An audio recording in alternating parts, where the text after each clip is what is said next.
My partner and I have been in a relationship for 5 years, living together for 4. Recently my partner came home having had a short meeting with a financial advisor and was really eager to talk about our financial future WRT savings goals, life plans, timelines for saving up a deposit for a house, etc. This is a conversation I've been trying to have for years with him, so you'd think great, right? I should be really happy we're finally there. But I'm not. Talking about us going for a meeting with a financial advisor and starting to build towards our future together has given me really cold feet about the relationship. I think part of it is why now? I've been trying to talk to him about this for a really long time. With renewed efforts at the start of this year when I landed my first full-time salaried position and was working out my budget / personal savings goals. Just 4 months ago he wouldn't have a conversation about it. But now that the financial advisor has said the same things, it's obviously something we should be doing and I should just jump on board with? I think if the advice was particularly different to what I'm already planning, I'd be less annoyed. But the advice is the same. There's a certain type of savings account you can start in the UK specifically for saving up for a house. And I've been talking about planning to open one once I'm full-time employed for literally 3 years. And he brought it up like this new, novel idea I'd never heard of. It makes me wonder if he's ever listened to anything I've ever said. He's always been more frightened of commitment / taking the next step. And I've driven that for the majority of our relationship. Become official / exclusive? I pushed for it. Move in together? I pushed for it. Start a joint account for household costs? Me move into a bigger place and buy our own furniture? My call. And every step of the way he's against it and I have to convince him why it's the right decision. I've tried to have this financial future talk for a long time, and also the talk about mapping out what our future plans are together. But he's never wanted to have it. I guess I feel a lot of resentment that he's finally ready to talk about this because someone else has told him it's a good idea. It also brings up a lot of worries I've had about the future that might have been sitting under the surface for a while. Like the marriage and kids talk, I've always been clear about what I want, and he's always vaguely agreed with me. But trying to talk to him about time scales for it is like pulling teeth and always turns into an argument. It's not like I'm saying you have to propose now or I'm leaving or anything. It's literally just stuff like, ideally I'd like to be thinking about engagement and buying a house by 28 and married looking to have kids by 30. So he's literally got like half a decade. But we can't have that conversation because he shuts down / gets annoyed / feels pressured. And I have no idea what he wants from the future because he won't tell me. There's a lot of resentment in this post and I feel the need to clarify that I love him. He's my best friend and our day-to-day life is a dream. But I always feel like I'm dragging him into a future he doesn't want. And that he doesn't really trust / listen to me as an equal partner. Until someone else tells him the same things I've been trying to say. I don't want that to be my future. I want someone who has these conversations with me and is excited about taking the next step.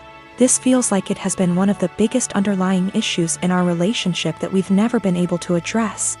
He doesn't ever really seem to listen to / consider me and often prioritizes his relationships with others. It's like he's expecting that I'll always just be there until he's ready, and that's not a very nice feeling to have. I'm not really sure where to go from here. I guess my big question is how do I move past this resentment into a productive conversation about goals / expectations. I would like to be excited that he's finally ready to take this step together, but I just feel annoyed and uncertain. I would also like to address the issues of not feeling like a priority once and for all, since previous attempts haven't been successful. So I suppose my other question is how do I make our communication better so that we can actually talk about these things and come up with a plan to fix them? I am 17 female, my dad has remarried about a year ago, and it's been hell from the start. I have 2 younger brothers, I work and I often help out with the bills and my 2 younger brothers. I do the exact chores that my father previously gave me. My room is always clean, I do the dishes after dinner, I do the laundry every week, I am in charge of cleaning the kitchen, living room and back patio, as well as taking our trash. So I do what I have to do. But I don't allow my stepmom to try and make me do more things than I already do or try to make major changes in my life. Again, I just do what I need to do so I can go on with my life. I'm just saying this to show that I am a good kid. I can admit that I really do not like my stepmom. My dad won't see it and constantly acts like I'm losing my mind, but my stepmom acts different behind closed doors. I told everyone from the beginning that I do not see her as my mom. I won't be calling her mom. And this change with her and her 4 kids moving into our apartment will not change aspects of my life. I'm not a babysitter, but she constantly disrespects that. I'm not sure why, but she loves trying to punish me, which I don't let her do. Again, I don't need disciplining. I'm just not happy anymore, and I'm done putting on a smile to please everyone of overworking myself to feel proud of. So I do what I need to do, and everyone can leave me alone. She constantly tries to make me do more than I already do, go as far as to clean her bedroom, bathroom, pick out her kids' clothes, buy them clothes, and gets angry if I say no. The other day she tried coming to me telling me to call off of work to watch her kids. I told her that I won't, and I am not a babysitter. Her kids are all twins, 2 of them 14, 2 of them 15. She told me that she wasn't asking me, and if I'm not there I lose my phone, car, and laptop. I pay for all that. I just said I will be going. She said I won't. Don't try arguing because my dad will put me in check. All I said was we'll see. So like I said, I went to work. I left the kids there, made them some food, and left. And she was pissed, vein popping out of her forehead, pissed. She started yelling at me, trying to take all of my stuff, but I kept them in my room and told her that I said I would not and she shouldn't be surprised. She got mad, saying why I was incompetent to even babysit a couple of kids, and she can't wait till I turn 18 to kick me out. I agreed, and she got even more mad and tried saying I will be coming straight home from school. At this point I just accused her of being a sadist and thriving off of watching people suffer. Argument was over. I went where I needed to, did what I needed to, but my dad and her have given me the silent treatment and won't even leave dinner there for me.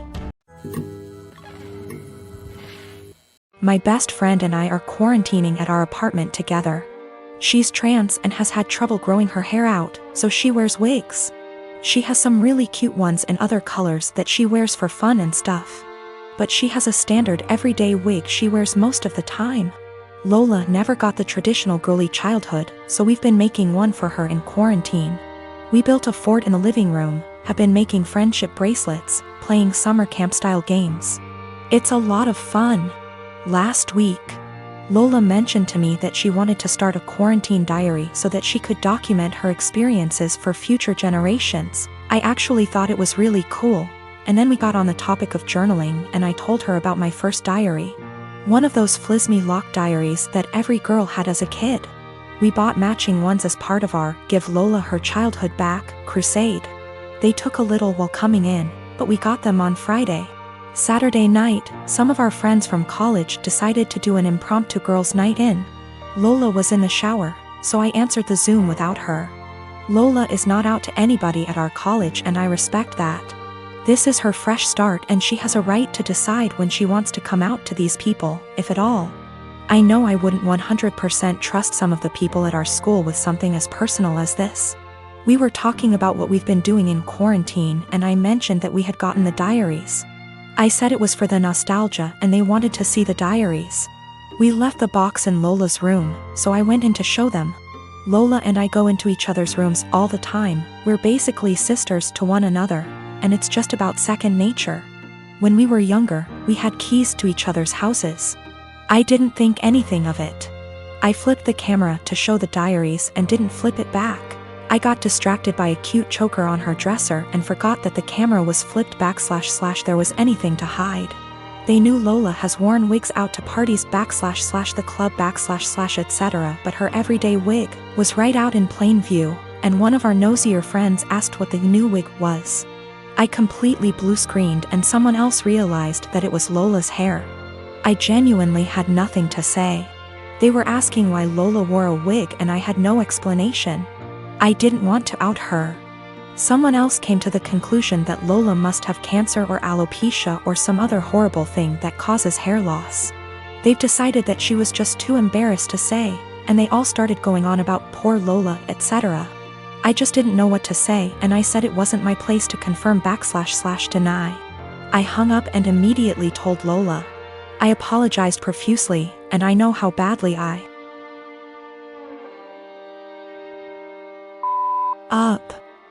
I feel so guilty about it.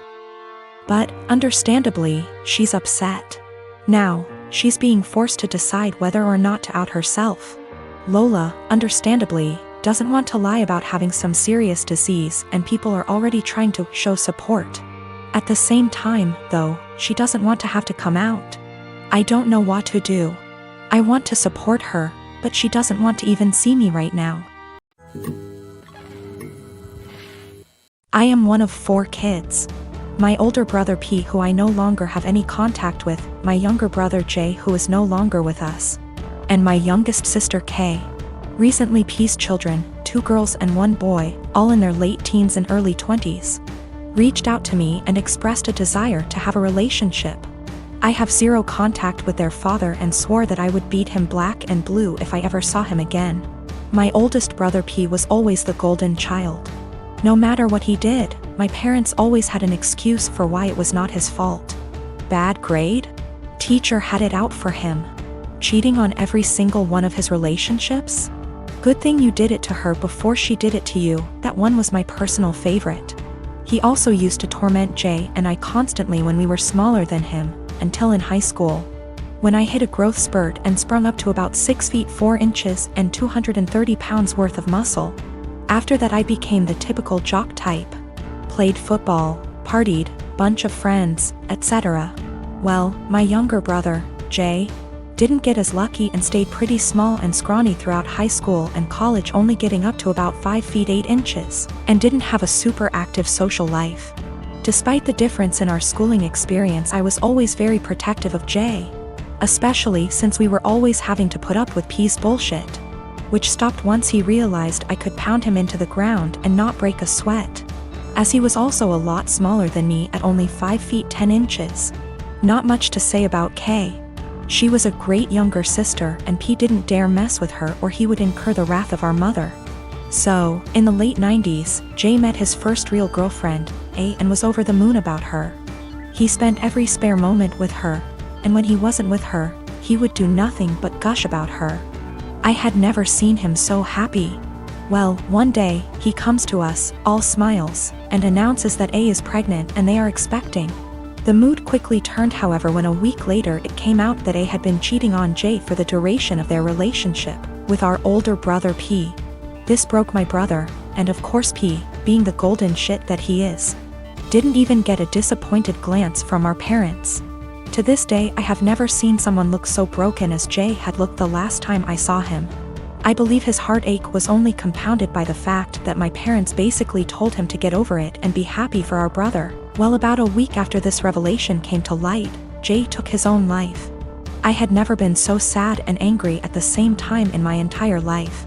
Sad that I would never see my brother again, and the pure rage of knowing that this was my brother and parents' fault. During the funeral, he walked in with A and I saw red. Thankfully I had other family there to stop me from doing anything stupid, but I told P that if I ever saw him again, I would kill him. Shortly after that, I cut contact with 90% of my family, with the exception of K and a cousin I had always been close with, because everyone except them wanted to make excuses for my parents and P. Even though my sister was just as crushed about Jay's death as I was and was angry for a long time. She and her then boyfriend, future husband, hit a financial rough patch after graduating college and were forced to move in with our parents. Due to unrelated drama at the time, they couldn't stay with me. So my sister stayed with them for several years, and over that time their relationship improved, and even though I wasn't thrilled at the time, I understood. She still doesn't really have a relationship with P but is cordial if they meet. I don't blame her, because our parents did a lot for her and daughters love their cousins. So I didn't want to put her in that kind of position of choosing. I never had any kids, and truth be told, I never wanted any. I much prefer the role of the fun uncle. Kay met a great guy and had 2 daughters, who I absolutely adore. P had 2 more kids with A before cheating on her and splitting, and I've never met any of them. My parents have tried to make contact a handful of times, but I always told them to kick rocks. So last week, I'm chatting with Kay's daughters, 19 and 17. And they mentioned that their cousins have wanted to meet me for a long time and were hoping I would be willing to meet them as well. I don't believe they know everything that transpired between their dad and I. But I would be lying if I said I never had any desire to meet them.